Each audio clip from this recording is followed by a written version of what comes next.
नमस्कार, मैं Mohan Dubey. VSRS news में आप सभी का स्वागत है।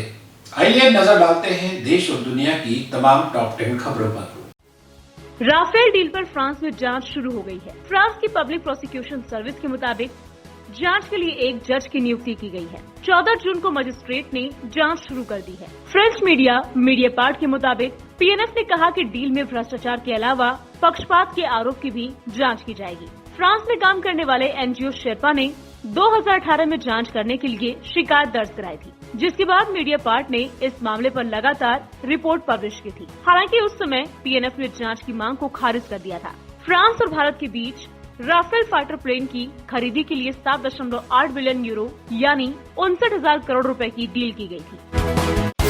उत्तर प्रदेश में अगले साल होने वाले विधानसभा चुनाव से पहले मुख्यमंत्री योगी आदित्यनाथ ने सरकारी नौकरियों का बड़ा ऐलान किया है। मुख्यमंत्री ने प्रदेश के अलग अलग विभागों में 74,000 रिक्त पदों पर जल्द भर्ती प्रक्रिया शुरू करने को कहा है। सीएम ने इसके लिए अलग अलग चयन आयोग के चेयरमैन के साथ मीटिंग की। सभी को निर्देश दिया कि ये काम पूरी पारदर्शिता और निष्पक्षता के साथ होना चाहिए। खराब छवि वाले स्कूलों को एग्जाम सेंटर बिल्कुल न बनाया जाए। परीक्षाएं पूरी तरह से नकल विहीन होनी चाहिए। उत्तर प्रदेश अधीनस्थ सेवा चयन आयोग की प्रिलिमिनरी एग्जामिनेशन के लिए तिथि जल्द ही तय कर दी जाएगी।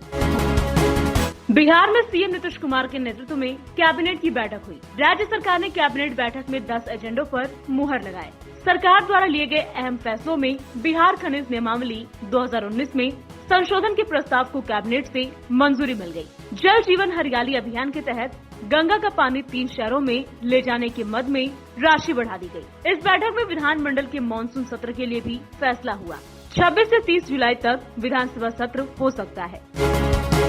विश्व स्वास्थ्य संगठन के महानिदेशक टेड्रोस एडनॉम ने कोरोना वेरिएंट डेल्टा के प्रसार को लेकर चिंता व्यक्त की है। उन्होंने कहा कि दुनिया कोविड-19 महामारी के एक बहुत ही खतरनाक दौर में है, जहां डेल्टा जैसे संस्करण जो विकसित और रूप बदल सकते हैं। कम टीकाकरण वाले देशों में अस्पतालों के अति प्रवाह के भयानक मंजर एक बार फिर से आम होते जा रहे हैं। टेड्रोस एडनॉम ने आगे कहा कि डेल्टा वेरिएंट कई देशों में तेजी से फैल रहा है, जिससे तनाव का माहौल बन रहा है। हम इस समय कोरोना महामारी के सबसे खतरनाक दौर में हैं। अभी भी कोई देश इससे बाहर नहीं निकल पाया है।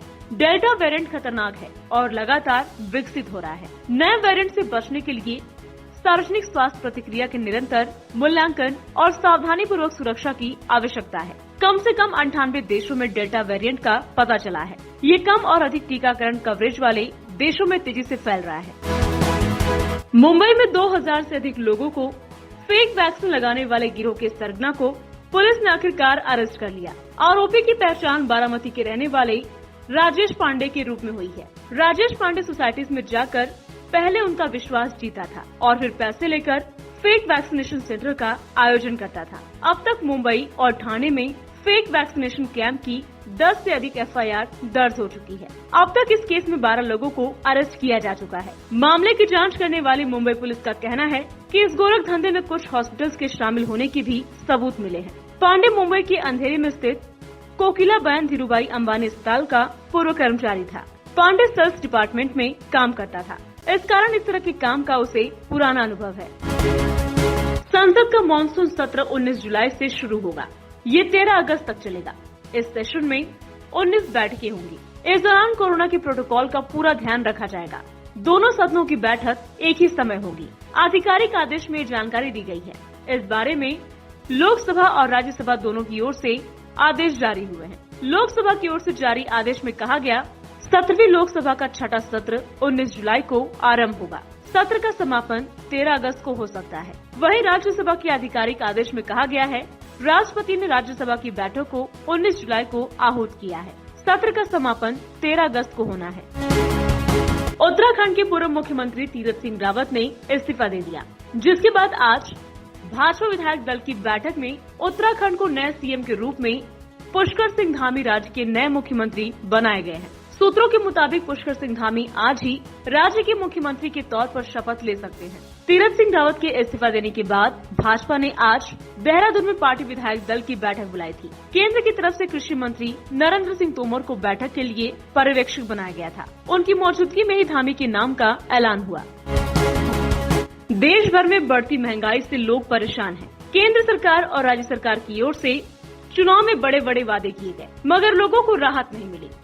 ऐसे में फिर एक बार गैस की कीमतों में बढ़ोतरी की गई है, जिसके विरोध में आज राज्य में राष्ट्रवादी कांग्रेस ने विरोध कर जमकर नारेबाजी की। साथ ही लोगों पर फिर से चूल्हा चौका करने की नौबत आने से रास्ते पर चूल्हा बनाकर और रोटियां सेककर केंद्र सरकार का विरोध किया।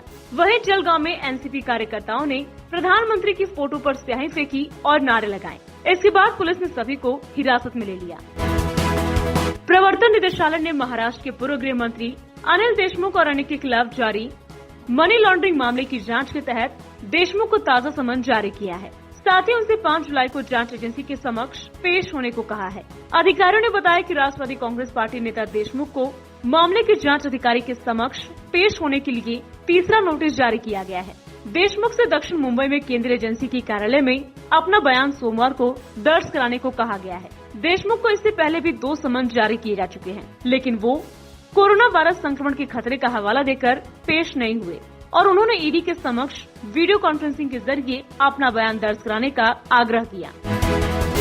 उत्तर प्रदेश में आज जिला पंचायत अध्यक्ष के चुनाव में वोट डाले जा रहे हैं। प्रदेश के 75 जिलों में से 22 में निर्विरोध चुनाव होने के बाद अब बचे 53 जिलों में जिला पंचायत सदस्य अपने जिले का अध्यक्ष चुनने के लिए मतदान कर रहे हैं। राज्य में 1.5 दशक बाद पूर्ण बहुमत से सत्ता में आई बीजेपी ने करीब 2 साल तक पंचायत चुनाव की तैयारी की। ऐसे में उसके सामने सपा का पिछला रिकॉर्ड तोड़ने की चुनौती है। विधानसभा चुनाव से पहले हो रहे पंचायत चुनाव को सत्ता का सेमीफाइनल माना जा रहा है। ऐसे में सत्ताधारी दल बीजेपी और सपा दोनों की जोर आजमाइश जारी है। चुनाव के दौरान कई जगहों पर समर्थक आपस में भिड़ते नजर आए, तो कई जगहों पर चुनाव प्रक्रिया में बड़ा उत्पन्न होती नजर आई। प्रदेश के जिला पंचायत अध्यक्ष चुनाव में 22 सीटों पर उम्मीदवार निर्विरोध जीते हैं। इटावा में सपा और बाकी 21 बीजेपी में अपना दावा ठोक रही है।